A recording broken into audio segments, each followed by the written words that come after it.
Hey friends, how's it going? Well, welcome back. It's our day together once again. That's right. I'm going to light this up and we'll get to talking here.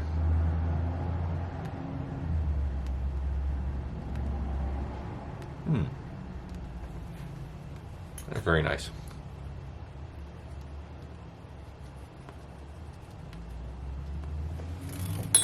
Well, I'm smoking a little bit of this. Little Edward G. Robinson. Yeah, it's a classic blend. He handcrafted that back in 46, 47. Actually, on eBay a while ago, I found a matchbook advertising Edward G. Robinson pipe tobacco. Yeah, probably from the 60s. But anyway, yeah, he was quite the connoisseur. That he was. So I'm burning the old Ad Lake, the Santa Fe bell bottom there, and it's a great piece. I don't burn it nearly enough, but maybe that's because I don't want to burn it because of the the expensive nature of railroad lanterns. I've got some medallion lamp oil in there, and that's definitely closest to signal oil, which was burned in a lot of these. So if I found if I burn kerosene in these don't burn nearly as well. You have to keep the flame real low, and they'll come up to a point and still smoke anyways. It'll set up your chimney and everything. But medallion does behave better, and it burns very well in railroad related lanterns.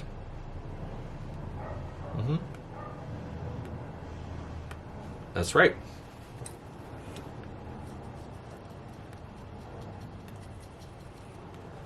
What's that?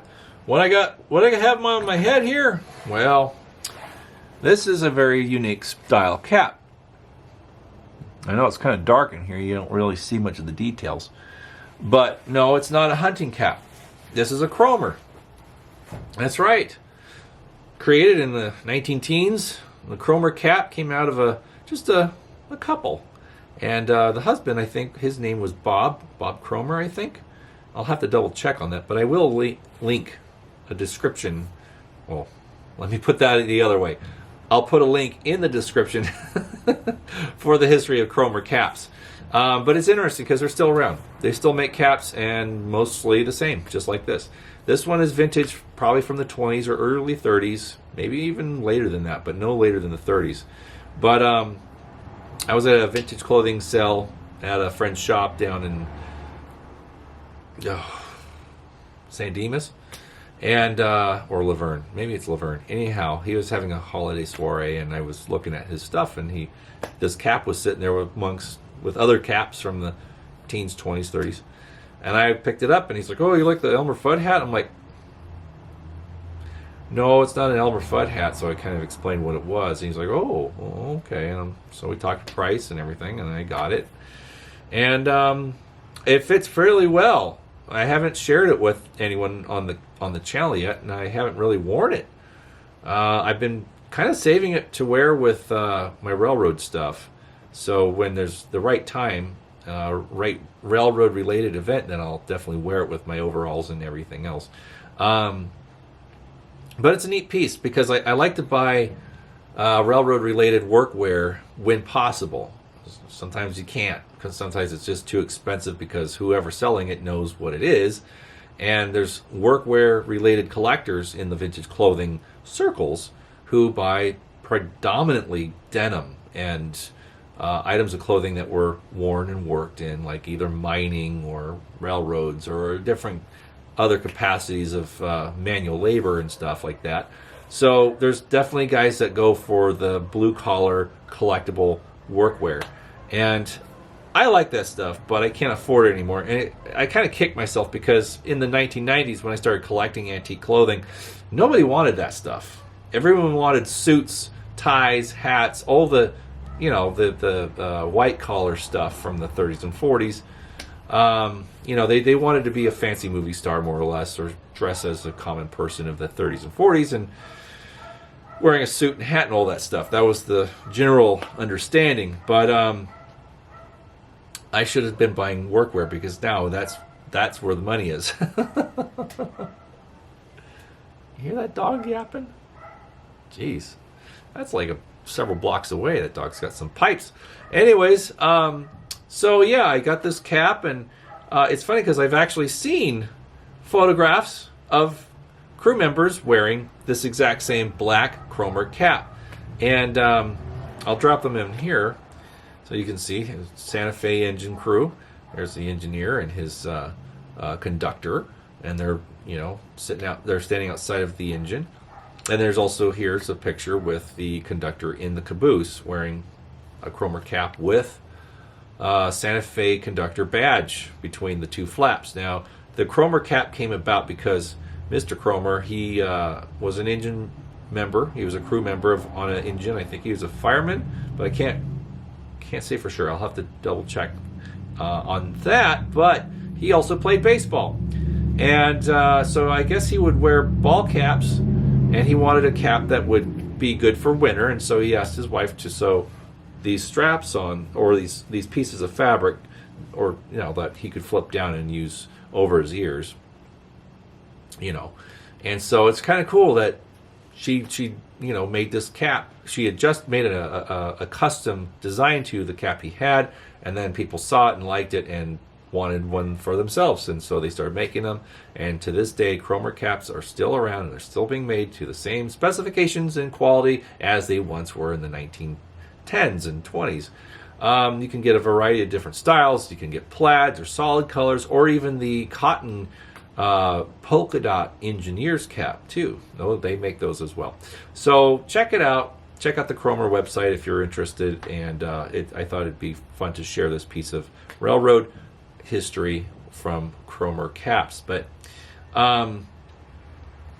as I've been collecting a lot of things, I try to find things that are specific and interesting to me and special. Since I've been ever since I was a kid, I like railroad stuff. And it's neat to get a piece of history like this, which has wear. There is wear on this cap on the inside. You can see where it was worn quite a bit. And it's very possible it was worn by an engineer or a fireman, or maybe even a conductor, or maybe even a brakeman. Who's to say? But it's cool stuff. So with that, we're going to still continue with the railroad trend. I have a few things to share.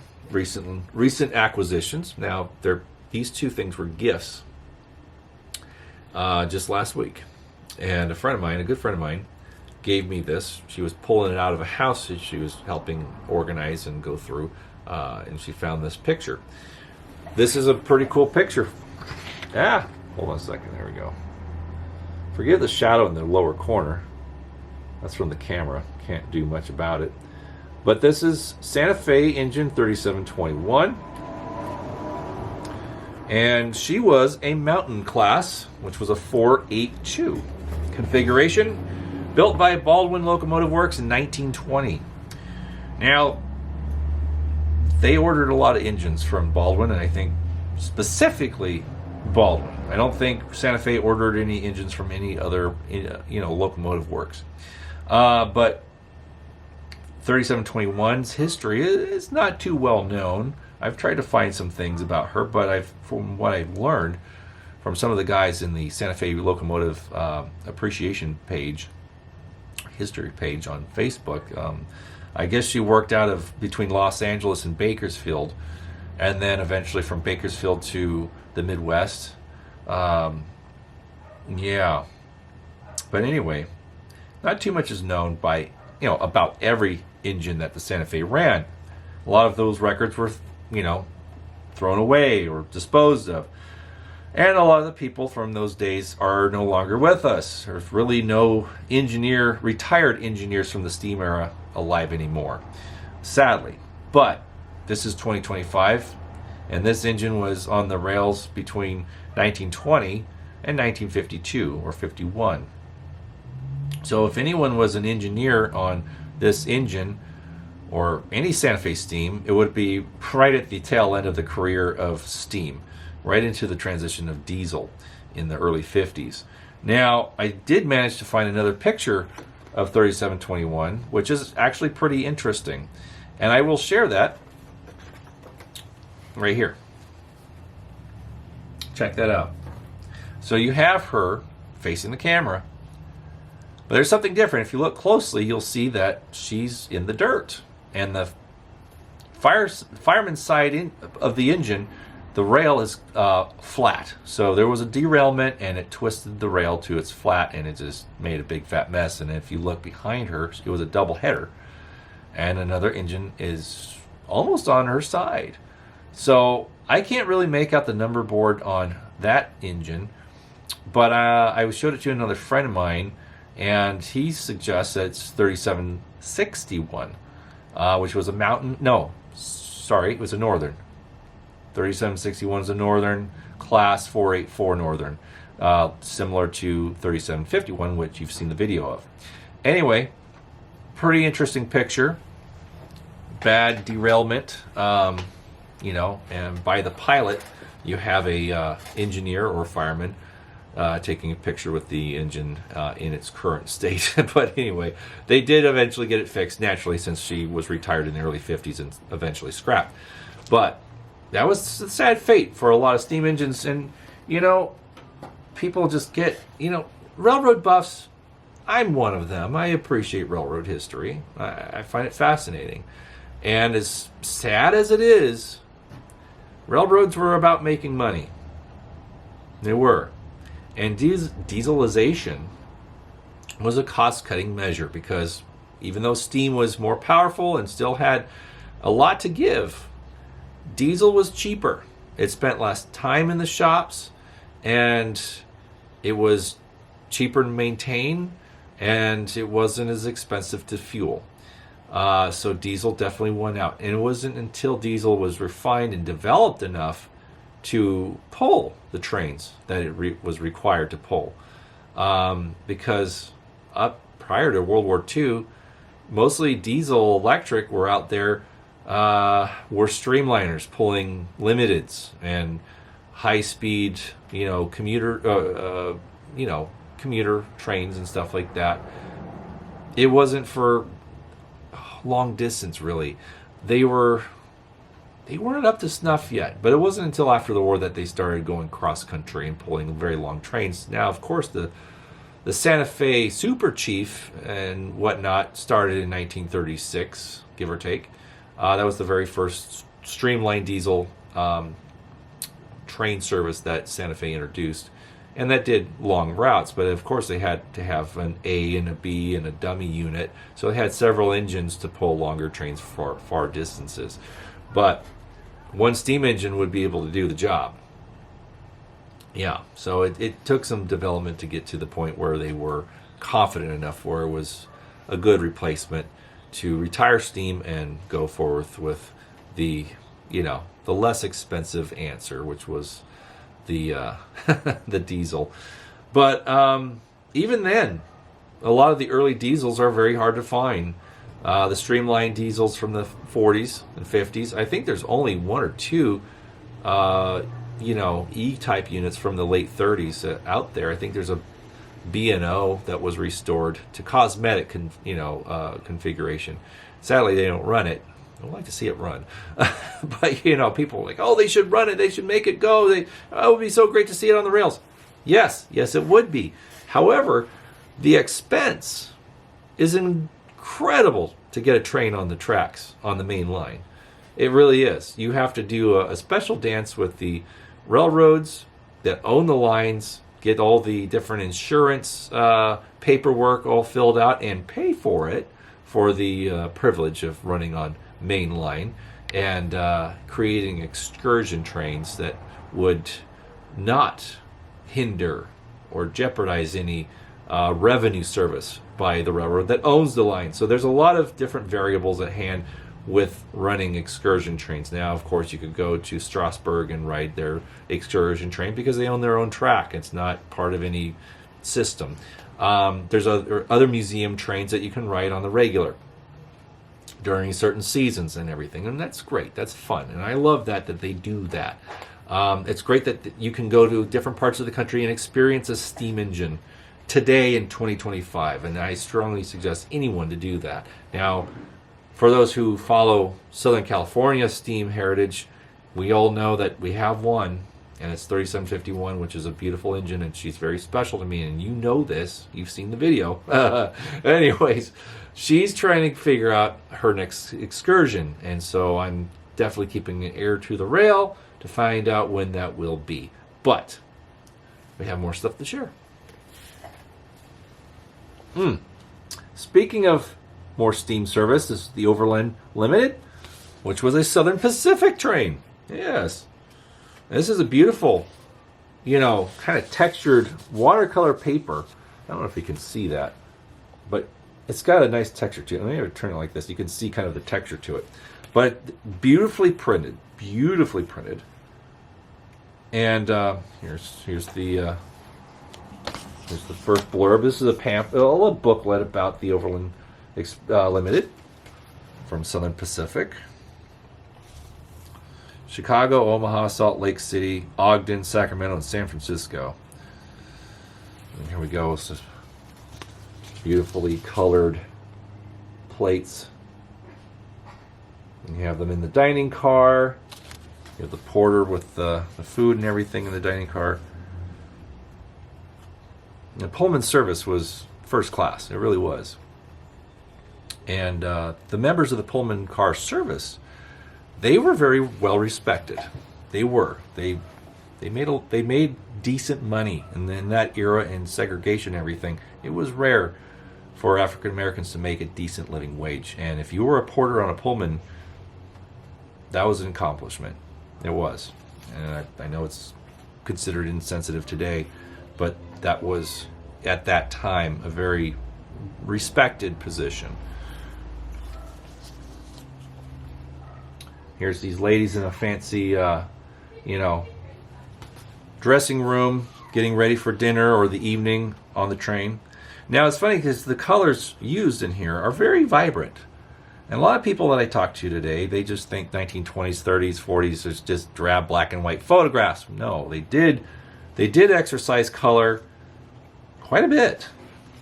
As you can see, kind of a purple lavender color and a pale blue. I mean, this is observation car. So they're in the club car or rear observation car where everyone can just sit and mingle and have a smoke and talk and write a letter or whatnot. They did have stations for writing letters in the observation car as well. And you could sit there and just watch the tracks disappear into the horizon. But yeah, there's some great images here. Here's one of the barber. Yes, most fine trains had a barber car. And the barber car was just one room on mainly, say, a club car. And businessmen could get their shave, they could get a haircut, they could take a shower even. And then also you'd have the barber or a porter pressing your clothes while you were in the shower. So you could be, spruced up and ready to get off the train, ready to face whatever business meeting you had or people that you were going to meet in the next destination or next stop or whatever your destination was. Traveling by train. A lot of people romanticize about it, And I do. I have several items from the Pullman service. I have hand towels and I have a blanket from the Pullman trains, was with a dark cinnamon red brown with the repeated pattern. It says property of the Pullman service, Pullman car company. And it's really cool. It's neat to have these pieces of history, And rail travel was kind of a romantic thing at one time. And people really kind of miss it because it was first class. It was beautifully done and it was very luxurious. However, it took forever and it was not cheap. So say you wanted to go from California to Chicago, Pullman service. Well, that'd be about maybe $200-300 ticket. Yeah. And that, maybe it was $150. I think it was $150 ticket, ballpark estimate, and that would be $1,500 today, with inflation, give or take. So it was not cheap. $150 in the Depression. Come on now, that's a lot of money. That was a lot of money. So, when people were trying to buy bread and soup, and the people of the Depression, there was a lot of suffering. There was. And so when you talk about $150 going from coast to coast practically in a luxurious train, then yeah. But this was before air travel really became a convenient, viable thing. And it wasn't until after World War II that it became more affordable. It was in the 1950s and 60s that rates started to drop. As soon as the jet age really got, caught on, and you were flying in pressurized cabins above the stratosphere and jetliners, then the cost came down and more people could afford to fly. And they gave more incentives for people to fly because it was a lot faster. It was no longer about, getting there was half the fun. It was about just getting there. And granted, in the 50s and 60s, it was still a luxurious experience. You had full meals. You had most planes had actual bars, or lounges, and you could sit there and smoke in an airplane. We can't even fathom that today. No, we can't. But that was the way it was. Whether you hate it, whether you like it, it's the way it was. But the airplane eventually did kill railroad passenger service. Now, as most of us might know, that in the late 60s or early 70s, when passenger service really was waning in ridership, the government decided to buy the passenger services that the railroads offered at that time because they felt that it was important that there should be an option for, railroad travel for customers that didn't want to or who feared flying, because flying was still, it was still expensive and not everybody likes flying. Even to this day, there's people that don't want to get on an airplane. Can't say I fault them for it. They just have a phobia, and that's fine. That's their choice. But the government decided to buy all the named railroad limiteds and specials from the railroads and continue in the capacity of Amtrak. Amtrak came out in about 1970, 71 or so, give or take.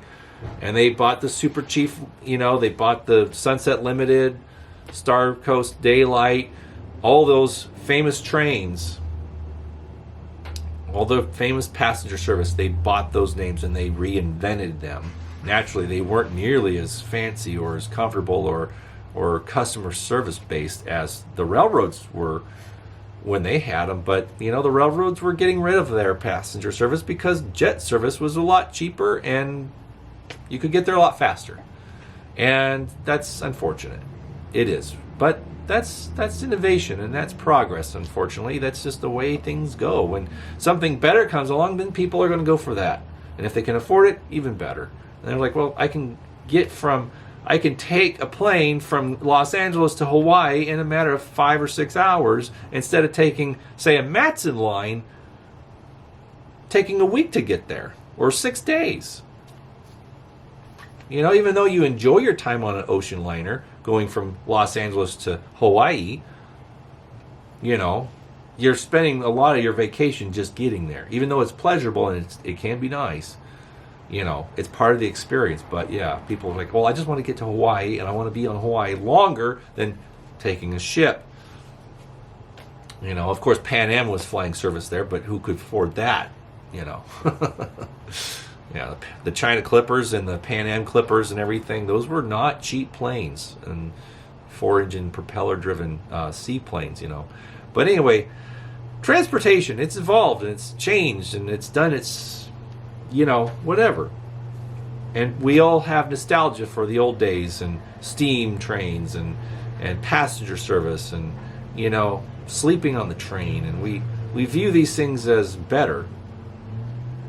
And sometimes it's fun to experience that if possible. And there's means to do that. You can go to different railroad museums in the country and experience railroad travel as it was. Now, there are some special trains that do Pullman service. They recreate the whole Pullman experience.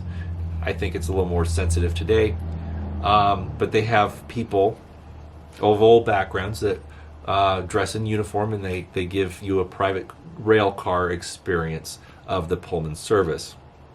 And I think that train operates out of the Midwest. I can't say for sure. I forget what state, but they have a collection of private cars that they've assembled, and they pull them by, I want to say it's an Amtrak excursion, but I could be wrong. But it's very expensive to experience that. So, yeah, but it's out there. It's out there.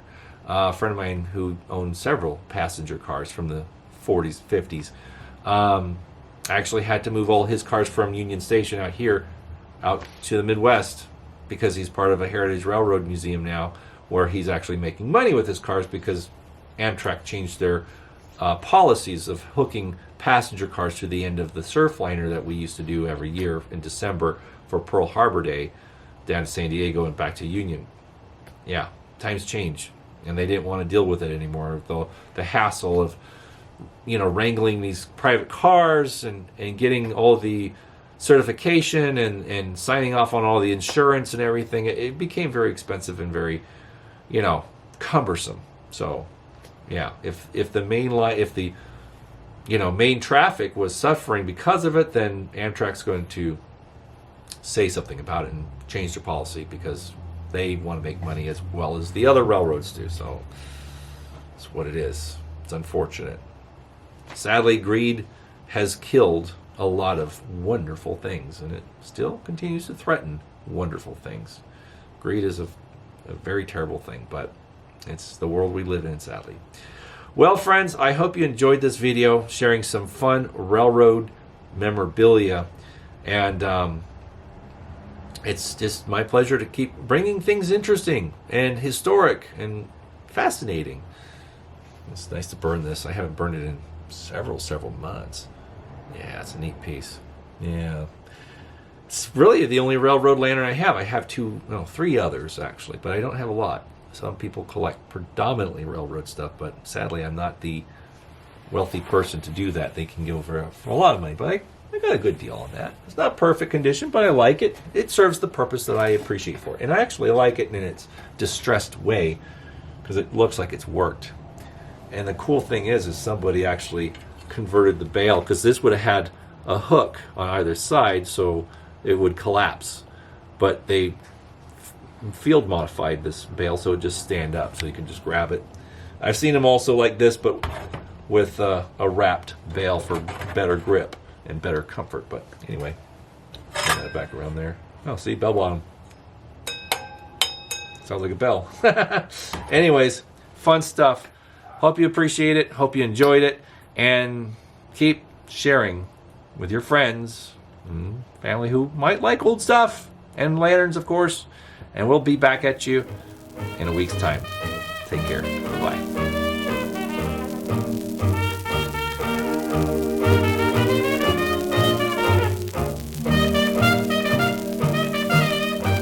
Sit, boo-boo, sit.